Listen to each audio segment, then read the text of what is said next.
please. Kita dari kelompok 2. Kali ini kita akan membahas video yang sangat menarik. Mau tahu kelanjutannya? Cekidot.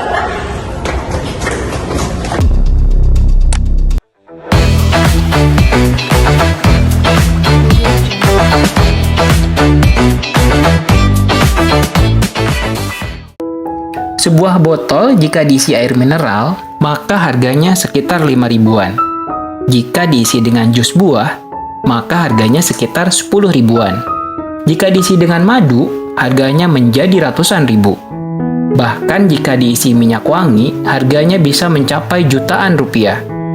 Namun bayangkan jika botol itu diisi air comberan, maka botol menjadi tidak berharga dan hanya akan dibuang dalam tong sampah. Sebagus apapun bentuk botol, jika isinya adalah air comberan, maka menjadi tidak berguna, bahkan tidak disukai, dijauhi, dan dibuang. Sama-sama botol, tetapi berbeda nilainya sebab isi yang ada di dalamnya juga berbeda. Botol itu sama seperti manusia, sedangkan isinya adalah karakter. Kita dilahirkan dengan fisik yang berbeda-beda, keluarga yang berbeda, suku yang berbeda, dan agama yang berbeda, sama seperti botol yang didesain dengan bentuk yang berbeda juga. Ada yang tinggi, ada yang pendek, ada yang berkulit putih, ada juga yang berkulit gelap, ada yang kaya, dan ada yang miskin, dan lain sebagainya. Walaupun berbeda-beda, yang paling menentukan nilai adalah isi atau karakter dari diri kita.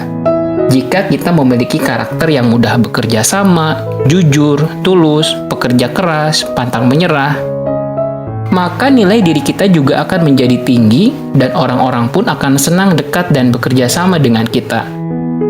Jika kita memiliki karakter yang buruk, toksik, tidak bisa dipercaya, sering berbohong, mudah menyalahkan orang lain, maka orang akan menilai rendah diri kita dan orang-orang akan enggan berurusan dengan kita. Walaupun kita memiliki wajah rupawan, memiliki kekayaan, jika karakter kita buruk, maka nilai kita menjadi rendah. Sama seperti botol yang bagus, namun berisi air comberan. Jauhkan juga hati kita dari pikiran negatif, ingatan akan masa lalu yang buruk, dan kekhawatiran yang berlebihan akan masa depan. Isi hati kita dengan rasa syukur dan semangat untuk mengisi masa depan dengan hal yang positif. Tantangan di masa yang akan datang pasti selalu akan kita temui. Namun, jika kita selalu mengisi botol kita dengan hati dan perbuatan positif, maka kita akan menjalani masa depan dengan penuh kebahagiaan dan keberkahan. Selagi masih tersisa waktu kita di dunia, mari lakukan kebaikan sebanyak yang kita mampu lakukan.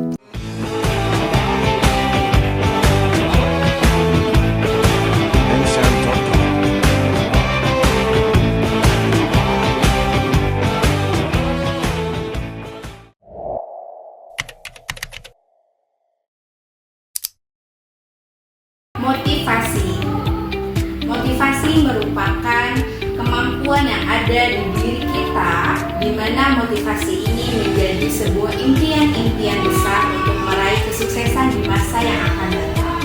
Tahukah kalian, motivasi seringkali kita rasakan, seringkali kita pikirkan di dalam pikiran kita. Banyak angan-angan dan impian cita-cita yang ingin kita lakukan untuk di masa yang akan datang, entah jangka pendek ataupun di jangka yang akan mendatang, di jangka panjang itu sendiri.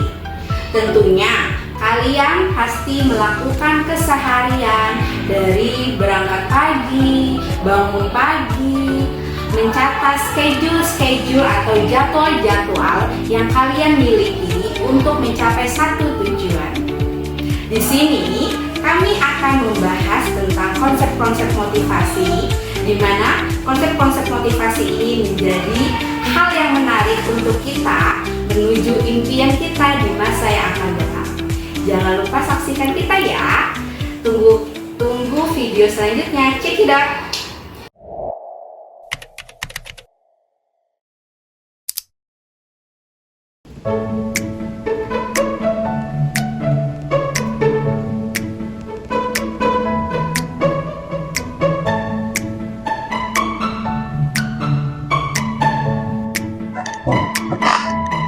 Motivasi sederhananya adalah alasan dibalik tindakan kita. Tapi tahukah kamu Motivasi memiliki banyak jenis. Yang paling umum adalah yang pertama, motivasi intrinsik, yaitu dorongan yang berasal dari dalam diri sendiri. Misalnya, kamu belajar musik karena kamu mencintai seni itu. Dan yang kedua, ada motivasi ekstrinsik, yaitu dorongan dari luar diri seperti pujian, hadiah, atau bahkan tekanan sosial. Contohnya, kamu bekerja terus karena ingin mendapatkan bonus di akhir tahun.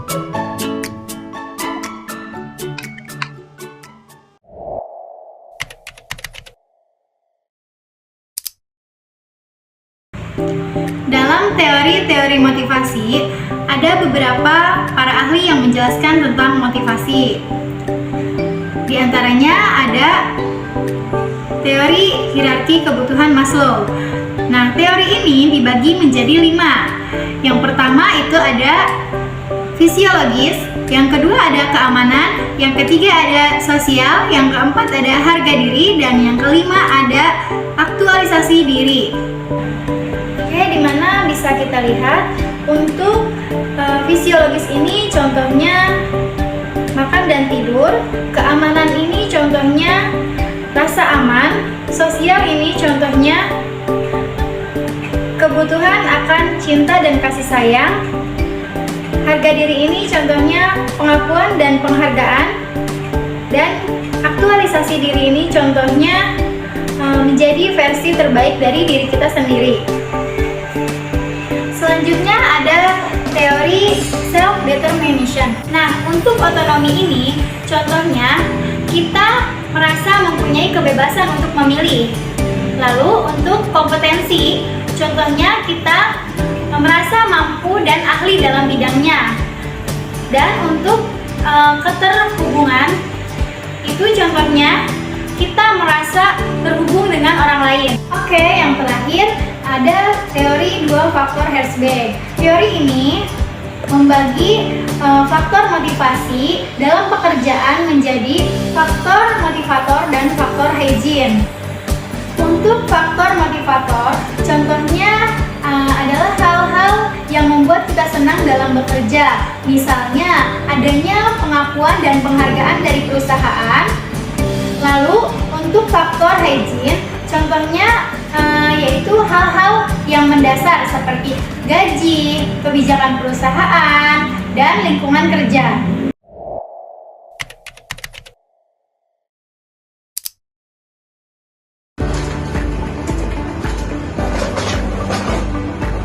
Motivasi tidak selalu stabil, kadang kita merasa semangat, kadang juga kita merasa ingin menyerah. Gimana sih tips cara menjaga motivasi? Yuk ikuti. Yang pertama, bagaimana menjaga motivasi? Yang pertama adalah tetapkan tujuan SMART.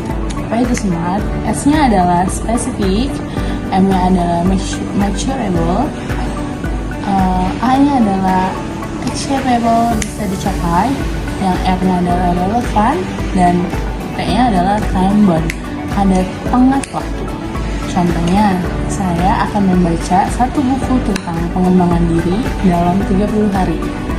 Ini bisa banget buat menjaga motivasi, dan kita bisa juga untuk relevan dan time bound. Itu.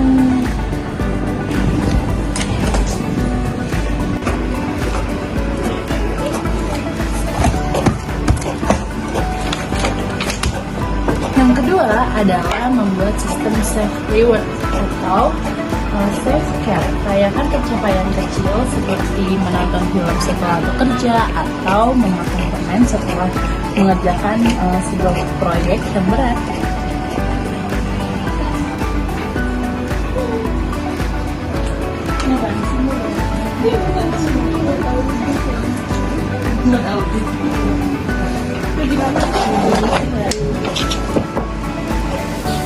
Oke guys, yang ketiga itu adalah mencari komunitas dan dukungan. Jadi motivasi kita akan meningkat dan terjaga kalau kita berada di lingkungan yang positive vibes, yang bisa membantu kita untuk menjaga motivasi dan bisa lebih maju untuk ke depannya.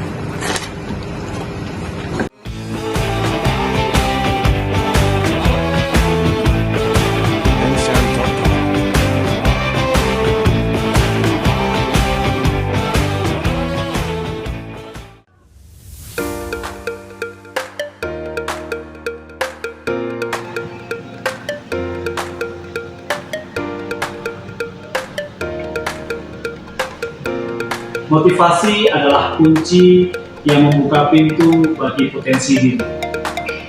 Setiap langkah kecil yang kita ambil dengan dorongan tekad yang kuat dan tepat akan membawa diri kita menuju langkah terbaik diri kita.